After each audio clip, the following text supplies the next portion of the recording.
amis, j'espère que vous allez bien. Aujourd'hui, donc, je vous présente un véhicule qui n'est pas comme les autres. Et ça change une fois un peu ta chaîne. Du coup, donc c'est un véhicule électrique, pas une Tesla. C'est d'une marque française. Et la marque française en question, c'est la nouvelle Peugeot 208 comme électrique, dans sa couleur jaune moutarde, avec la signature lumineuse, comme comme les griffes des tigres, avec sa calandre, avec une tire un peu jaune, la barre LED juste ici. Donc c'est la version 2021 avec les jantes. Attendez, parce que j'ai pas étudié le véhicule, c'est les jantes 17.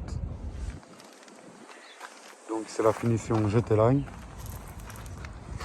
Ce qui comprend dans la GT Line, donc c'est le Shadow Line, donc tous les contours en noir,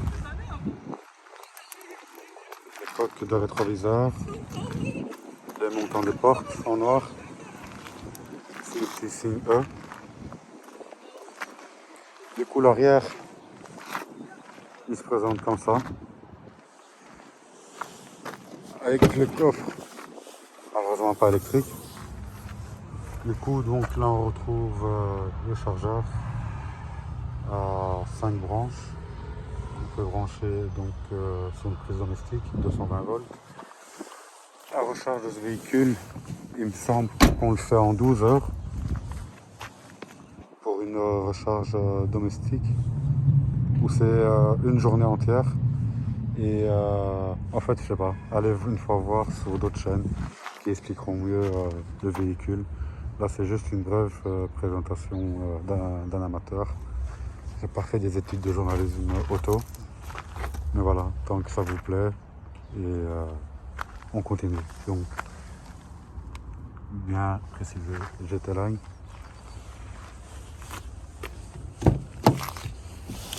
À l'arrière, on peut mettre 3 personnes, mais maximum 1m70. Les portes full plastique. Mais là, c'est vraiment du full plastique de haut en bas. On va aller côté conducteur.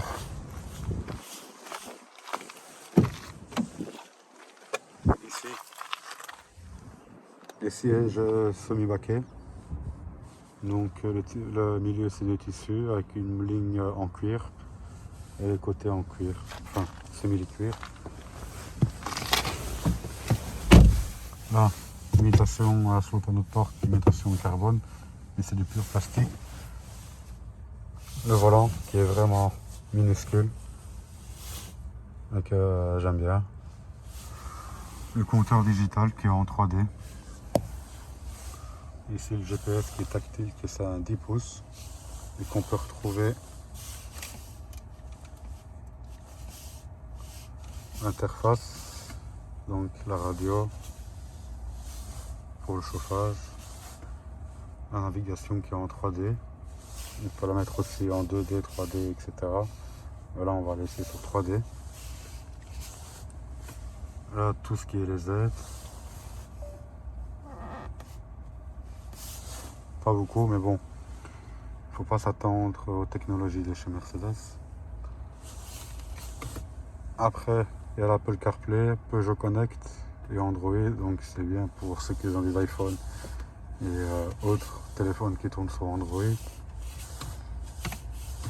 Et ça, c'est le niveau de recherche dans les statistiques. Comme ça, vous voyez, je ne vais pas me répéter par après.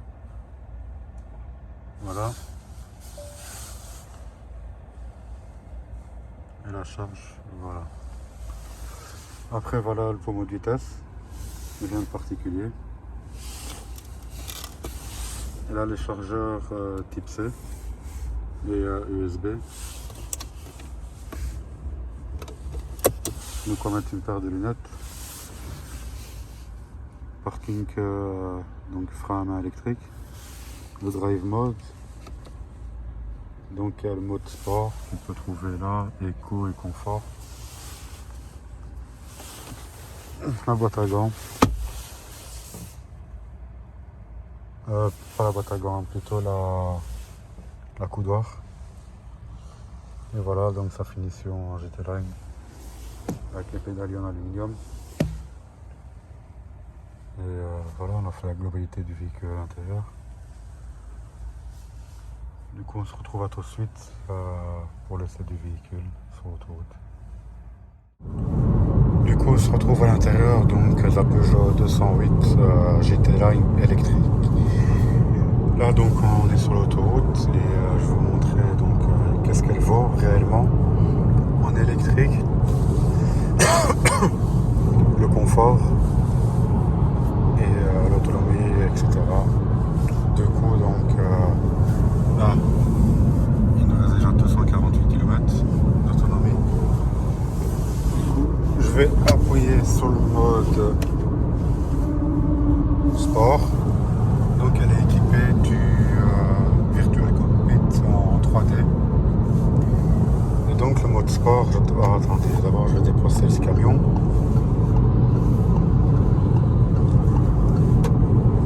Ça reste comme toutes les électriques au fait, évidemment beaucoup moins coupleuse, mais il y a de quoi s'insérer à l'intérieur de l'autoroute, etc. Ça n'aura pas de problème. Après le confort, à choisir entre les marques françaises, Peugeot, Citroën et Renault, d'abord je prendrais Peugeot puis Renault, malgré que la Renault RS, mais bon, ça c'est encore une autre catégorie de véhicules. Sinon, ouais, la finition malheureusement, comme plus ou moins toutes les gammes, que ce soit françaises, italiennes, allemandes, il y a du plastique vraiment partout. Ça, je trouve ça vraiment dommage. Après, quand on freine, donc ça se recharge automatiquement. Ici, on a le grand écran 10 pouces qui est tactile. On retrouve les commodos, comme un peu l'aviation. Recyclage d'air, airco, warning, etc. Le pommeau de vitesse. Ceci, l'intérieur, c'est la finition GT Line. Avec les sièges semi-baquets. Le volant, il est vraiment tout petit, maniable, etc. J'apprécie, ça c'est un truc qui est vraiment plutôt intéressant. Et ça fait son taf, il n'y a pas trop de boutons, on s'y perd pas trop vite. La finition intérieure piano laqué.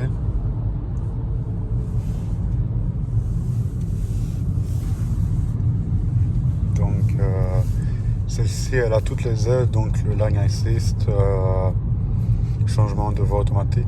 Je pense qu'elle est du niveau autonome 1 ou 2. Ça je pourrais pas vous dire malheureusement. Elle a la clé sans contact, donc keyless. L'insonorisation, ça va, sauf un petit reproche. Je pense qu'on entend trop le bruit du roulement. Peut-être le fait que ce soit électrique. Je ne sais pas avec l'ancien modèle que j'ai testé, donc la Tesla Model 3, si j'entendais. Mais là, je trouve que le bruit il est assez persistant. Donc l'extérieur, ça je vais vous montrer par après. Je vous ai déjà montré, pardon.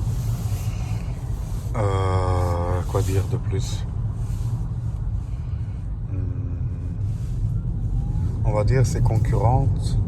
Il y a la nouvelle Fiat 500 qui fait aussi plus ou moins la même chose en autonomie avec full en mode confort. On tape dans les 300 km.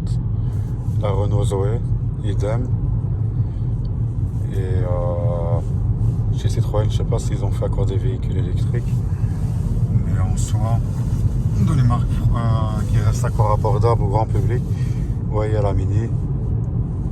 Mais Mini c'est beaucoup plus cher parce que celle-ci en full configuration on est à 38 500, on va dire maximum 40 000 euros, et avec la prime écologique déductible c'est 3 000 euros en moins. donc 35 000 euros pour un véhicule que ça reste encore correct. Du coup, voilà, la sono c'est du JBL. Il n'y a pas allez, c'est neutre, mais l'option c'est JBL. Après le confort il est bien. Là ouais, donc on retrouve ce que j'ai fait là tantôt, drive mode avec le sport, confort, éco. Plus derrière. Faites pas attention sur les sièges qui sont abaissés, mais c'est pas grave.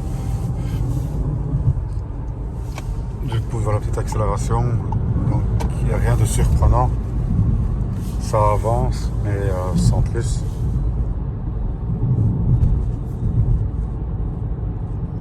Il y a vraiment full de monde. Du coup voilà, donc je pense qu'on a fait le tour de l'essai du véhicule d'aujourd'hui. C'est vite fait un petit essai. Du coup je vais mettre la dernière vidéo en description, qui va se trouver au coin droit de l'écran.